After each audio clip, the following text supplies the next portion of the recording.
안녕하세요. 한 주간 잘 지내셨나요? 오늘은 저랑 이상스쿨에서 뜨거운 반응을 보였던 두 가지 이슈에 대해 이야기해보려 합니다. 그럼 이상스쿨의 탑2 지금 만나보겠습니다. 러시아 푸틴 대통령이 4일 안에 끝낼 계획이라던 우크라 사태가 현재 2주 넘게 이어지고 있습니다. 그 결과 2차 세계대전 이후 가장 많은 난민이 발생했는데요. 이러한 우크라이나 피난민을 돕기 위해 주변 유럽 국가들이 나서고 있습니다. 구독과 좋아요 한 번씩 부탁드립니다. 특히 9일 SNS에는 독일 베를린 중앙역의 모습을 담은 사진 등이 올라왔는데요. 현재 독일의 베를린 중앙역은 우크라이나 난민들에게 집과 편의를 제공하기 위한 시민들로 가득한 상태입니다. 이처럼 스스로 난민을 돕기 위해 나선 이들의 따뜻한 행동이 전 세계인들의 감동을 주고 있습니다. 평범한 시민인 이들은 자원봉사자를 자청해 난민들의 어디로 가서 어떻게 도움을 받으면 되는지 알려주고 있습니다. 또 다른 이들은 집의 일부를 무료로 제공해줄 수 있다며 직접 만든 무료 숙소 안내문을 들고 있습니다. 한편 전쟁이 계속되는 가운데 러시아는 국가 부도가 임박했다는 주장이 연일 나오고 있는데요. JP모건이 러시아가 오는 16일 만기가 돌아오는 달러 채권에 대한 디폴트 가능성이 크다고 전망했습니다. JP모건 전망대로라면 러시아는 1998년 이후 또다시 채무 불이행의 위험에 놓이는 것입니다. 현재 외신에 따르면 JP모건은 6일 보고서를 통해 이달 16일 7억 달러 상당의 채권 만기를 맞는데 서방 국가의 제재로 러시아 일부 자산이 동결된 점과 또 다른 경제적 제재로 부채 상환이 어려울 것이라고 내다봤습니다.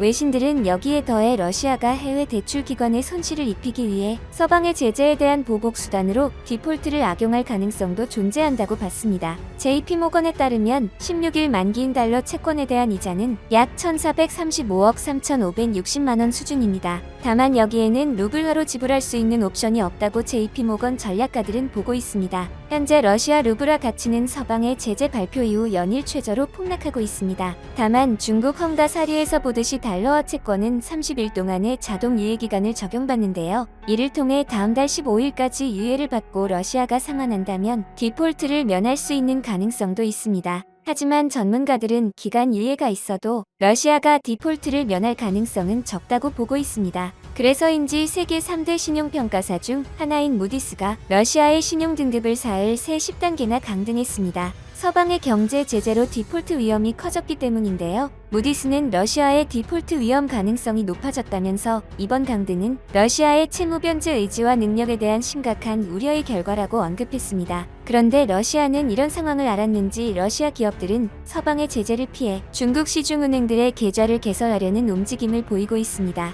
로이터 통신에 따르면 임명을 요구한 한 중국 국영은행의 모스크바 지점 관계자는 지난 며칠간 200에서 300개의 러시아 기업이 중국과의 사업을 위한 계좌 신설을 문의했다고 밝혔습니다.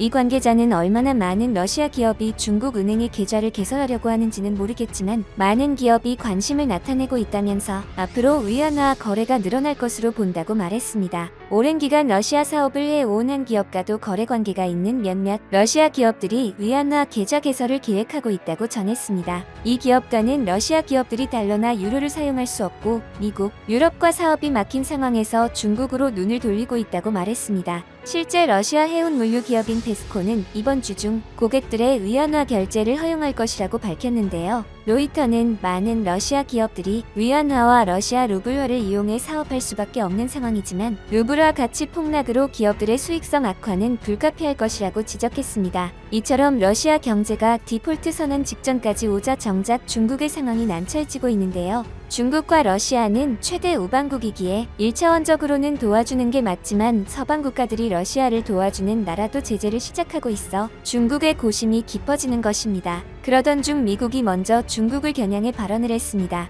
바로 미국이 러시아를 돕는 중국 기업의 철퇴를 내릴 수 있다고 경고한 것입니다. 특히 중국 최대 반도체 위탁 생산 업체인 SMIC를 직접 겨냥하기도 했습니다. 지나 러몬도 미 상무장관은 8일 뉴욕타임스와의 인터뷰에서 러시아의 반도체와 첨단 기술 수출을 금지한 제재에 동참하지 않는 중국 기업은 문을 닫을 수 있다고 말했습니다. 그는 미국의 대러시아 수출 제한 조치에 불복할 가능성이 있는 중국 기업들은 본질적으로 폐쇄될 수 있다고 밝혔습니다. 러몬도 장관은 특히 중국 최대 반도체 위탁 생산업체인 SMIC를 언급하며 이런 중국 업체들이 제재에 동참하지 않는다면 제품 생산에 필요한 미국 장비와 소프트웨어 공급을 차단할 것이라고 강조했으며 이어 러시아와 거래를 계속할 경우 중국의 반도체 제조 역량이 큰 타격을 입을 수 있다고 덧붙였습니다. 앞서 미국과 유럽연합 등은 러시아의 우크라이나 침공에 대응해 전면적인 제재와 수출 통제 조치를 내렸는데요. 제재에는 반도체를 포함해 특정 첨단 제품을 러시아와 벨라루스에 판매하는 것을 금지하는 내용이 담겨 있습니다. 미국의 수출 통제는 미국 기업뿐 아니라 외국 기업이 만든 제품이라도 미국이 통제 대상으로 정한 소프트웨어 기술을 사용한 경우도 포함합니다.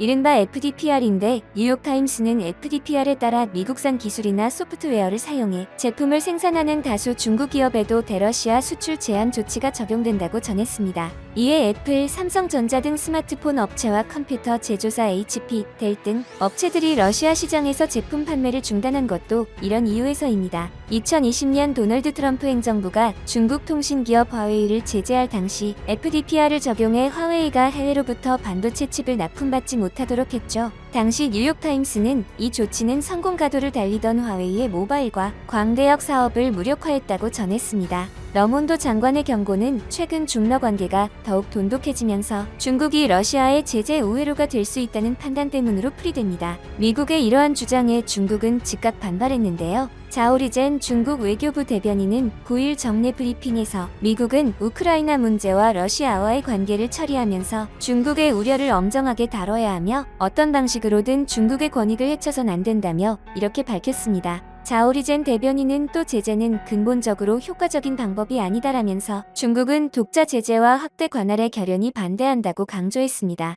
한편 중국이 현재 미국의 움직임에 반발하고 있지만 결국 중국도 우크라 사태가 길어질수록 중립의 길로 들어서는 것 아니냐는 주장이 나오고 있는데요. 실제로 우크라이나 사태가 일어나기 전에는 이번 사태의 책임이 미국에 있다며 연일 비판했습니다. 하지만 전쟁이 시작된 뒤 중국의 입장은 미묘하게 달라졌는데요. 시진핑 중국 국가주석은 25일 오후 열린 중러 정상회담에서 냉전의 정신을 버리고 모든 국가들이 정당한 안전 보장상의 우려를 중시하고 존중의 교섭을 통해 균형 잡히고 효과적이며 지속 가능한 유럽의 안전보장 체제를 형성해야 한다며 중국은 러시아와 우크라이나가 교섭을 통해 문제를 해결하는 것을 지지한다고 밝혔습니다. 교섭의 필요성을 밝히며 러시아의 무력 행사에 대해선 은근히 반대 뜻을 밝힌 셈입니다. 중국이 이처럼 은근히 경로를 바꾸는 데는 이유가 있습니다. 중국은 2030년에 미국을 넘어 세계 1위 경제 대국이 되는 것을 목표로 하고 있는데요. 그러한 자신들의 목표가 러시아와의 경제 협력으로 인해 모두 물거품이 될지도 모른다는 것입니다.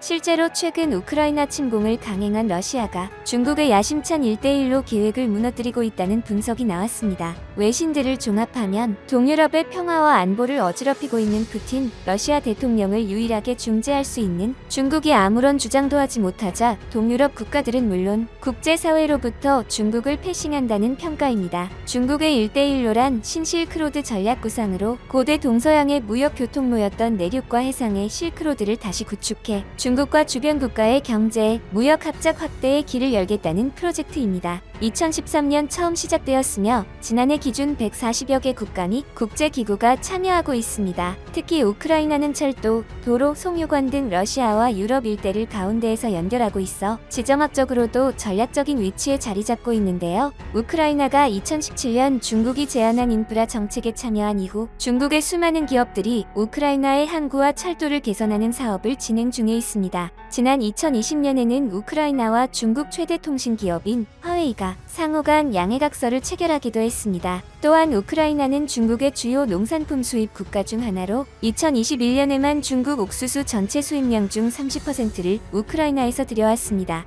하지만 러시아가 우크라이나의 침공을 결심한 이후 중국으로서는 한때 경제적으로나마 우호 관계를 맺고 있었던 우크라이나가 러시아군의 포격에 무너져 내리는 모습을 멀찌감치 지켜보는 수밖에 없었습니다. 결국 어떻게 보면 중국도 피해자였던 것입니다. 하지만 러시아와 함께 서방의 비난을 받고 있는 상황입니다. 때문에 서방과 러시아의 갈등으로 유럽 일대에서 기업들의 해외 송금과 교역이 어려워지게 되자 중국이 실크로드 구상안을 통해 이루려고 했던 물자 이동도 곤란한 위험한 상황을 맞고 있습니다. 중국은 작년에만 실크로드를 통해 750억 달러에 달하는 물품을 유럽에 수출했는데 앞으로는 중국의 교역량이 둔화될 전망이라고 알려졌습니다. 또한 중국이 우려하는 것이 또 하나 있는데요. 앞서 미국이 중국의 반도체 제재를 예고한 가운데 중국은 자국의 전기차 산업에도 불똥이 튈까 두려워하고 있습니다. 중국은 지난해 약 50만 대의 전기차를 수출해 세계 최대 전기차 수출국이 됐습니다. 지난해 독일 23만 대, 미국은 11만 대 전기차를 각각 수출했습니다.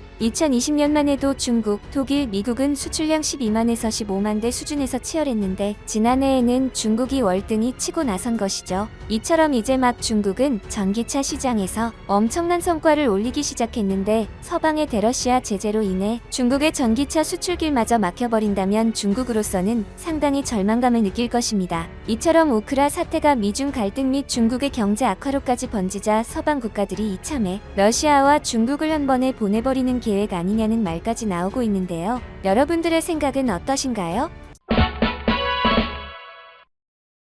세계의 공장이자 시장인 중국 경제에 대한 경고등이 안팎에서 켜지고 있습니다. 중국 사회과학원은 내년 중국 경제 성장률이 30여 년 만에 가장 낮을 것이란 예상을 내놨으며 국제통화기금 IMF도 성장 둔화를 우려했습니다. 중국 국무원 산하 최대 싱크탱크인 사회과학원은 지난 6일 발표한 중국 경제청설 2022년 중국 경제 정세 분석 및 예측에서 내년도 경제 성장률 전망치를 5.3%로 제시했습니다. 이는 지난 30여 년 중 가장 낮은 수치입니다. 중국의 성장률이 6% 아래로 내려간 건 코로나19 충격을 겪은 지난해 2.3%를 제외하면 1990년 3.8%가 마지막입니다.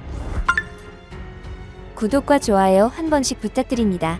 글로벌 위기인 코로나 사태를 제외하고 중국 경제 침체기의 시작은 헝다 사태였습니다. 그리고 이어서 호주와의 갈등으로 인한 석탄 수입이 막혀 심각한 전력난이 불을 붙였습니다. 또한 얼마 전 인도네시아가 석탄 수출을 금지했죠. 인도네시아가 내수 단속 용도로 1월 한 달간 발전용 석탄 수출을 금지한 가운데 중국 내 석탄 선물 가격이 8% 가까이 급등했다고 로이터 통신이 4일 보도했습니다. 일각에선 세계 최대 석탄 수출국인 인도네시아의 수출 금지로 세계 1위 석탄 소비국인 중국에 영향을 미칠 거란 우려도 나왔습니다. 보도에 따르면 중국 정저우 상품거래소에서 석탄 가격 지표인 발전용 석탄 5월 인도분은 인도네시아의 수출 제한 발표 이후 첫 거래일인 이날 한때 7.8%까지 오른 712.4위안 약 13만 3,400원에 거래됐는데요. 이는 지난달 20일 이후 가장 높은 가격입니다. 앞서 인도네시아는 자국 내 발전소의 석탄 부족으로 대규모 정전 사태가 발생할 수 있다며 이달 1일부로 석탄 수출 금지령을 내렸습니다. 인도네시아산 석탄의 최대 공급처인 중국은 지난해 1월부터 11월까지 인도네시아 석탄 1억 7,800만 톤을 수입했으며 이 중 대부분은 발전용으로 집계됐습니다.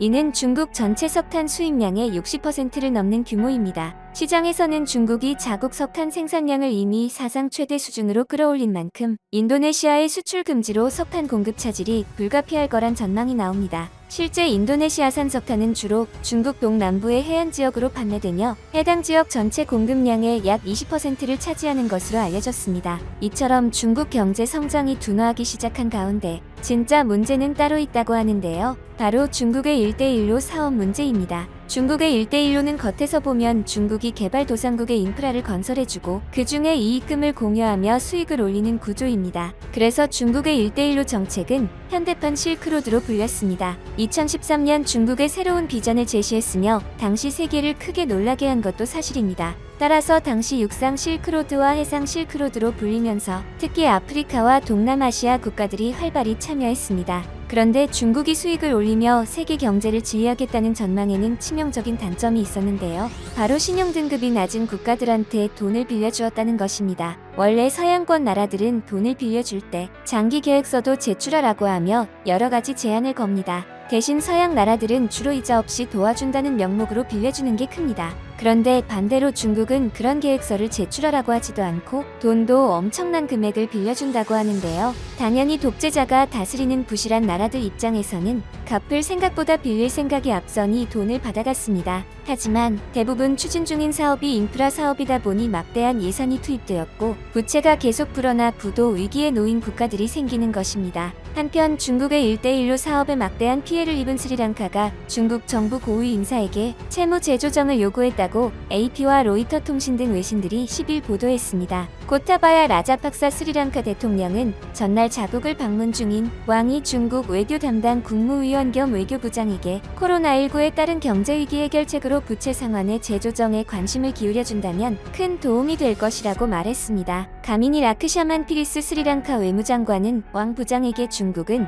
스리랑카의 경제 발전과 국가 건설을 크게 지원했다며 스리랑카는 계속해서 하나의 중국 정책을 견지하고 국제행사에서 중국의 정당한 주장을 확고히 지지하며 코로나19를 정치화하려는 시도를 결연히 반대할 것이라고 말했다고 중국 외교부가 전했습니다. 왕원빈 중국 외교부 대변인은 10일 정례 브리핑에서 중국이 스리랑카의 채무를 감면할 것이냐는 질문에 늘 범위 안에서 조력을 제공해왔고 앞으로도 그렇게 할 것이라고 답했습니다. 그는 이어 단합된 노력 아래 스리랑카가 일시적인 어려움을 극복할 수 있을 것으로 믿는다고 덧붙였습니다. 스리랑카가 중국에 상환해야 할 채무는 스리랑카 국유기업에 대한 대출을 빼고도 약 4조 원에 이르는 것으로 추정됩니다. 중국은 1대1로의 주요 협력국인 스리랑카에 항구와 공항 건설, 도로망 확장 등의 대규모 차관을 제공했습니다. AP통신에 따르면 최악의 경제 위기 속에 스리랑카의 외환 보유고는 약 1조 9천억 원뿐인데 올해 상환해야 할 채무가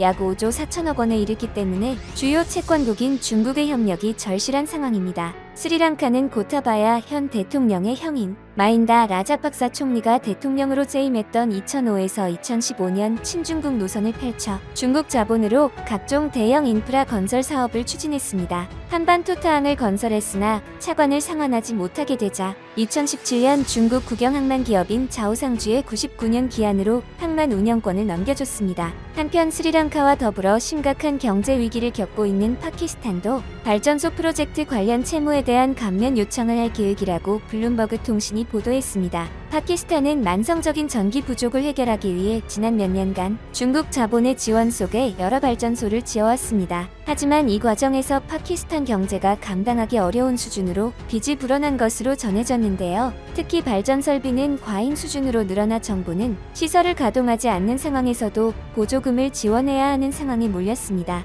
샤 네흐무드 쿠레시 파키스탄 외무장관은 2019년 말 파키스탄의 대외 부채 규모는 740억 달러 약 82조 4천억 원에 달한다고 밝히기도 했습니다. 이후 지난해 코로나19 사태가 터지면서 파키스탄 경제는 더욱 큰 어려움에 빠진 상태입니다. 이에 파키스탄 항구 도시 과다르에서 물 부족과 정전 현상이 이어지자 화난 시민들이 중국 1대1로에 반대하는 시위를 열었습니다. 과다르 주민들은 중국이 현지 자원을 빼앗기만 하고 자신들에게 도움이 되지 않는다고 주장하고 있습니다. 올해 들어 중국인을 겨냥한 테러도 수차례 벌어지는 등 파키스탄 내 반중 감정이 심화되고 있는 분위기입니다. 이처럼 아프리카 등의 대규모 인프라를 건설해주고 중국의 장악력을 키우려던 1대1로 프로젝트가 부메랑이 될 것이란 관측이 나왔습니다. 중국으로부터 거액을 빌린 참여국들이 코로나 팬데믹을 이유로 부채 탕감을 요구하고 있기 때문입니다. 이미 침체 위기를 겪는 중국의 추가 부담이 될 것으로 전망됩니다. 한편 중국의 고민은 여기서 끝이 아닌데요.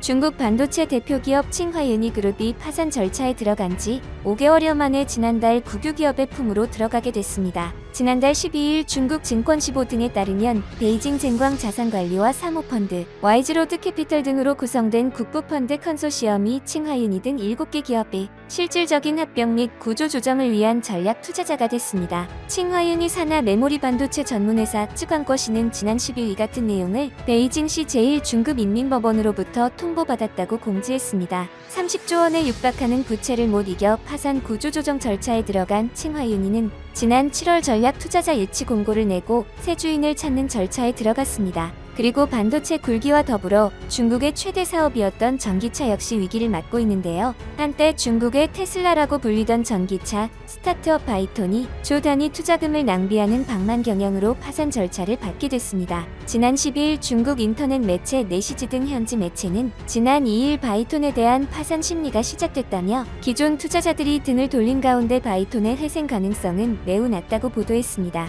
미래가 촉망받던 스타트업의 몰락에 중국 현지에선 묻지마식 투자와 투자금을 낭비하는 스타트업들을 바로잡아야 한다는 자성의 목소리가 나오고 있습니다. 이런 업체가 파산에 이른 이유에 대해 현지에선 눈먼 돈을 믿고 과도한 낭비를 일삼았다는 지적이 나옵니다. 바이톤은 회사 설립 후 전기차 SUV인 엠바이트와 세단 K바이트 두 가지 샘플 차량을 공개했을 뿐 어느 하나 양산에 돌입하지 못했고 연간 30만 대를 양산하겠다며 난징시에 설립한 생산 라인도 가동이 멈춘 상태입니다. 조 단위의 투자금을 기술 개발이 아닌 엉뚱한 곳에 쓰면서 정작 제품 생산에 쓸 돈은 부족했다는 분석이 나왔습니다. 바이토는 최고급 전기차 업체를 지향하며 기술과 무관한 사원 복지와 마케팅에 투자금을 낭비했습니다. 투자금이 넉넉했던 지난 2018년 한 해에 300명 규모의 미국 사무실에서 간식비로만 700만 달러 약 83억 원을 쓴 것이 단적인 예입니다. 사원 유니폼은 독일 유명 테일러숍에서 주문 제작했고 명함은 친환경 소재로 만들어 한 통에 1000위안 약 18만 원 이상인 제품을 사용했습니다. 회사 운영진은 투자자에게 고급스러운 모습을 보여야 한다며 해외 출장 시마다 1등석을 고집했습니다. 생산 능력도 갖추기 전에 샘플 차량을 해외에서 전시하기 위해 억대의 운송비를 펑펑 써대는 것도 일상이었고 인재를 영입한다며 백지수표를 내걸기도 했습니다. 이렇게 제품 판매에 따른 수익이 전무한 상황에 낭비를 일삼다 보니 회사는 곧바로 자금난에 빠졌습니다. 지난해 6월 회사 사원의 폭로에 따르면 당시 회사의 자금은 200만 위안 약 3억 7천만 원에 불과했습니다. 직원 1000명의 한 달치 월급조차 지불할 수 없는 수준이었는데요. 그 후 운영진은 추가 투자를 받기 위해 백방으로 뛰었지만 결국 실패의 파업 절차를 밟게 된 것입니다. 이에 중국 경제 매체 통화 순재경은 아무리 금수저를 물고 시작해도 낭비를 일삼으면 성공할 수 없다며 우후죽순 생겨난 전기차 스타트업들이 교훈을 얻어야 한다고 지적했습니다. 중국은 지난 5년간 전기차 관련 스타트업 수가 248%나 폭증해 중국 당국이 직접 나서 전기차 업체 수를 줄여야 한다고 경고했을 정도입니다. 그리고 전문가들은 자동차 역사에서 최근 50년간 성공한 자동차 회사는 현대와 테슬라밖에 없다고 말합니다. 오늘도 시청해주셔서 감사드리며 내일 다시 찾아오겠습니다.